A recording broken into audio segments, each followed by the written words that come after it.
Welcome back, everyone. Just real quick, I wanted to point something out.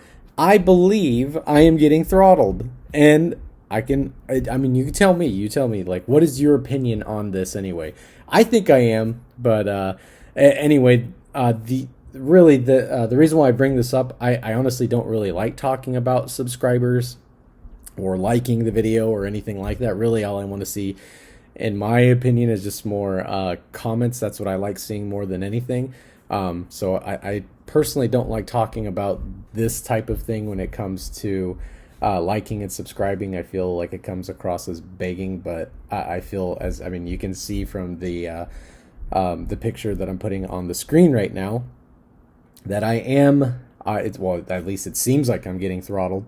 Anyway, that's why I just want to ask if you could like and share these videos. I'd appreciate it. It kind of seems like that's going to be the way that I'm going to be able to grow, really the only way that I'll be able to grow. And if I've earned it, then hopefully I'll be able to earn subscribe from you as well. That always does my heart a little bit of good as well. And one last thing is that I do have a Rumble channel. I typically don't really talk about, like one channel or another, but if you're on Rumble, thank you so much for your support. I think organic growth can happen through Rumble a whole lot easier than it would happen through YouTube. So if you don't like YouTube, I do have that Rumble channel. It has all the same content, so you can follow me there. The link is going to be down in the description. But without further ado, on with the show. New Hampshire's humble beginning starts with Captain John Smith.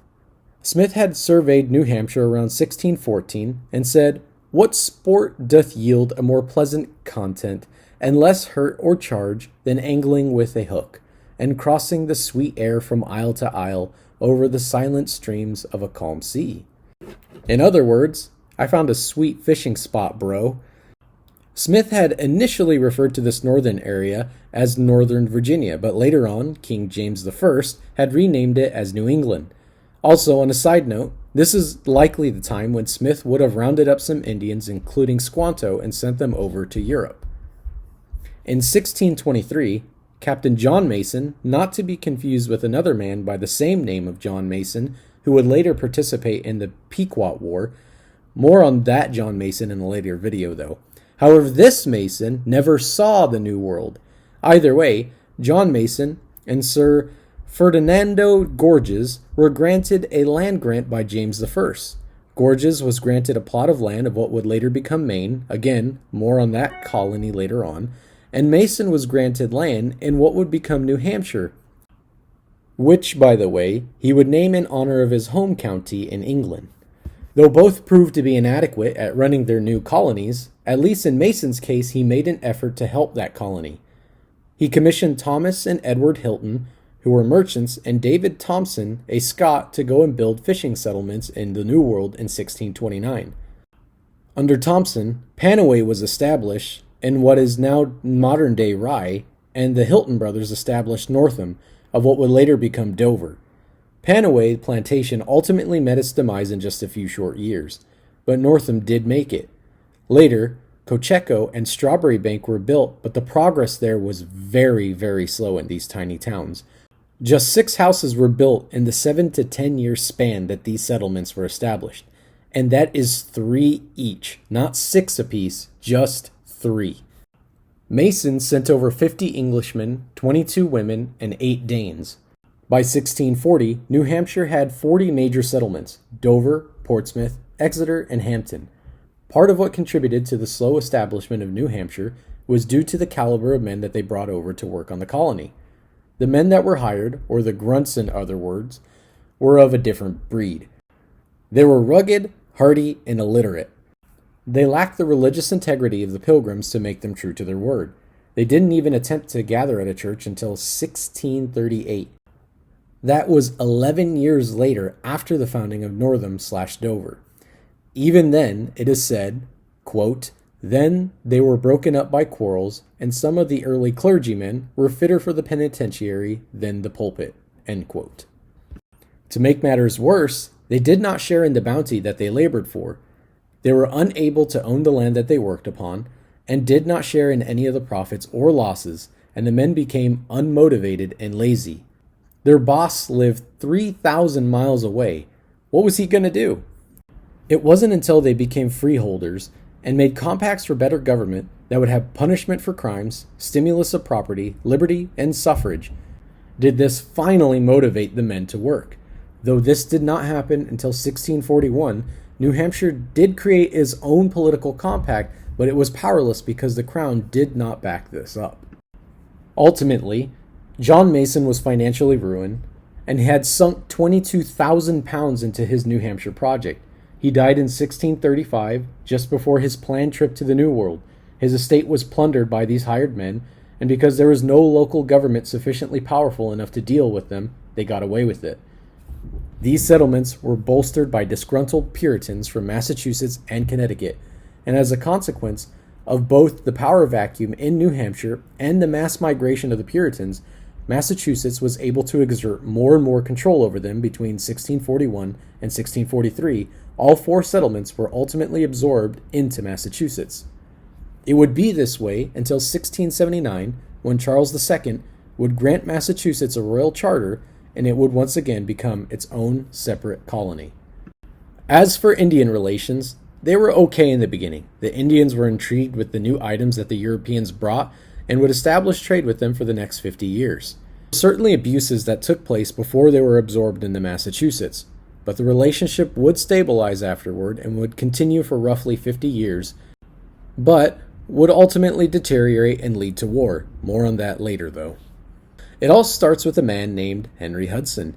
You might recognize his last name because, yes, this is the same that the Hudson River is named after.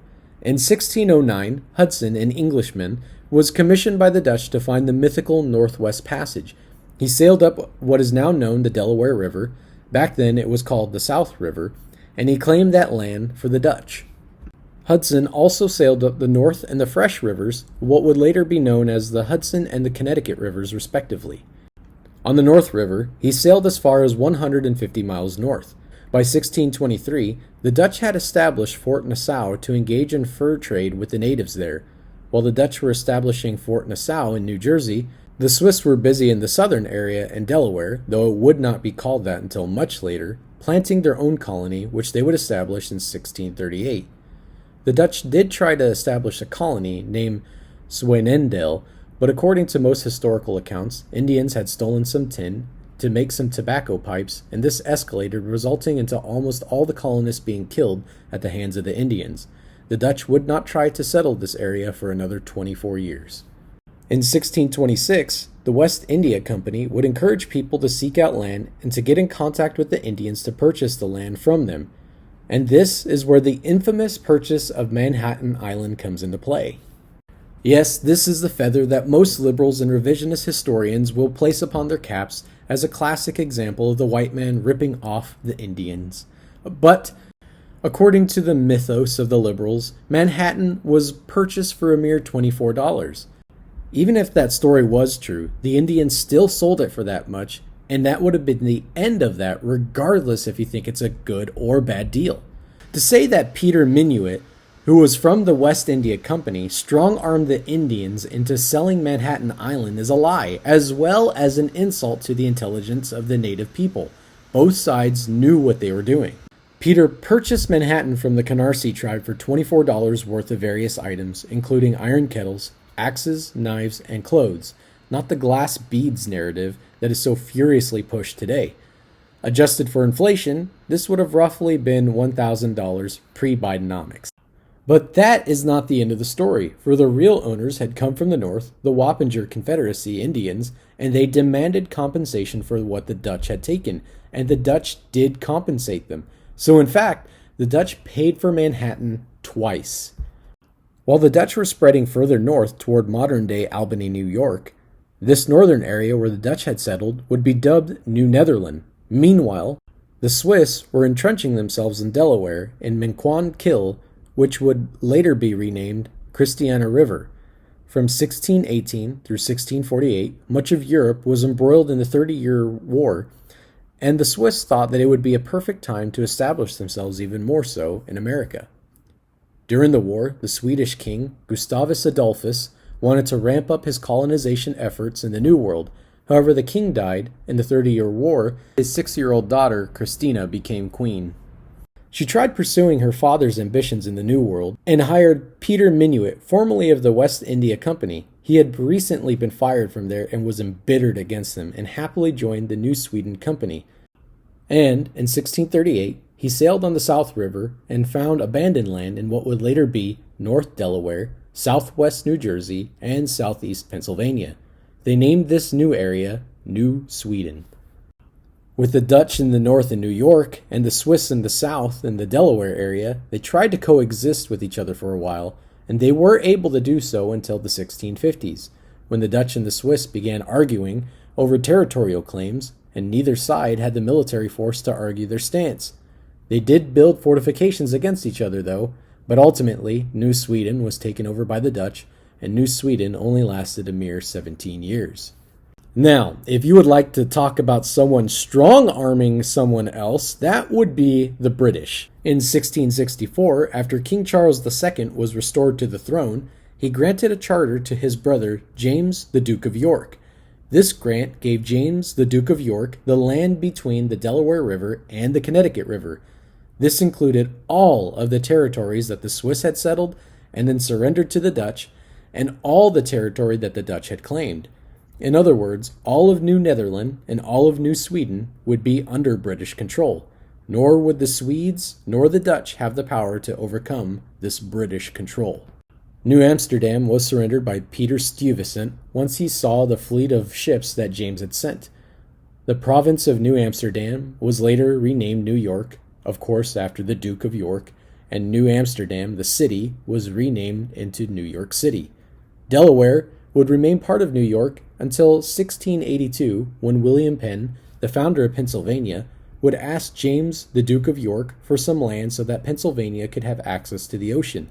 It was granted, and northern Delaware became part of Pennsylvania. They were granted an assembly of their own in 1704 by Penn, and they shared a governor until the Revolution, though it should be noted that the people of Delaware deeply resented this. However, in 1776, Delaware finally became its own entity and was officially recognized as Delaware. As wars raged on in Europe, more and more people began to immigrate to New England. Thus you have the great mix of the Europeans in New England, from the Swiss to the Dutch, the English, the Scots, the Irish.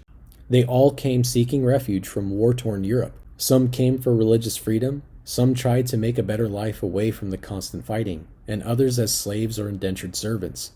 Yes, Africans were introduced here as slaves, though it would be a very, very small amount for the first 50 years. It was expensive to transport them, and so at this point many companies did not have the resources to do so at high levels until later on. In the early 1700s, the African population would skyrocket to 30% of this area's population, though it's still a far cry from the southern colonies, whom the Africans would make anywhere from 40 to 60% of that population. As more and more Europeans poured in, the land was either bought from the natives or taken over from them by either sheer number of the Europeans migrating over or by force. For now, though, it's important to know that the few thousand Indians that were living in the area began to feel overwhelmed, and while the initial contact was friendly from both sides, it did eventually devolve into fighting and to wars, and ultimately leading to several Indians' defeat, oftentimes from a unified front with the newly arrived Europeans and other Indian tribes who hated them. We will get more into this subject in a later video, all leading up to King Philip's War. For now, I just wanted to kind of just lay the groundwork for this, so don't get too cranky with me if I don't mention too much about this. Did you learn something new? Or is there something that you would like to expand upon? You let me know what you think down in the comments below, and I will catch you all in the next video. Remember folks, I will be out until September 7th, though I may come back sooner, who knows, babies are hard. Either way, I'm going to pick up on the next subject, dealing with William Penn and the founding of Pennsylvania. But I just wanted you to keep in mind my wife is having a baby here soon, and so I do need to take some time off to care for my family and the new little one that's going to be joining my family. So I hope you understand, but I will be back. In the meantime, I will be busy preparing for my next videos, so stay tuned until September 7th. Unless something really, really bothers me, then I'll have a short video on my thoughts on that subject. As of right now, I'm kind of contemplating talking about Joe Biden and his awful performance and what the Democrats may want to do next and my thoughts on that subject, but we'll see. But until next time, I hope that you have a wonderful few weeks, and I will catch you at summer's end. Again, thank you all so much for your support. The likes and the shares and the subscribes, everything. I really appreciate you bringing my channel this far, and I hope that we continue to see it grow. I hope you guys have a wonderful summer, and I will catch you all in the next video. All right, I know we've been going through this why you should vote for Joe Biden little mini series at the end of my videos, but I think I'm going to rename it and say why we should keep Joe Biden in the race. He is wonderful, absolutely great for the Democratic Party, and here is another reason as to why he is. We've had some discussions over the past few days with your press secretary about the question of health exams, and you said you take a cognitive test every day in this job. Are you open to taking another physical or test before the election? Governor Whitmer of Michigan, for instance, said it wouldn't hurt to take a test. Well, look, two things. One, I've taken 3 significant and intense neurological exams by a neurologist. In each case, as recent as February. And they say I'm in good shape, okay? I wouldn't have picked Vice President Trump to be vice president, but I think she was not qualified to be president.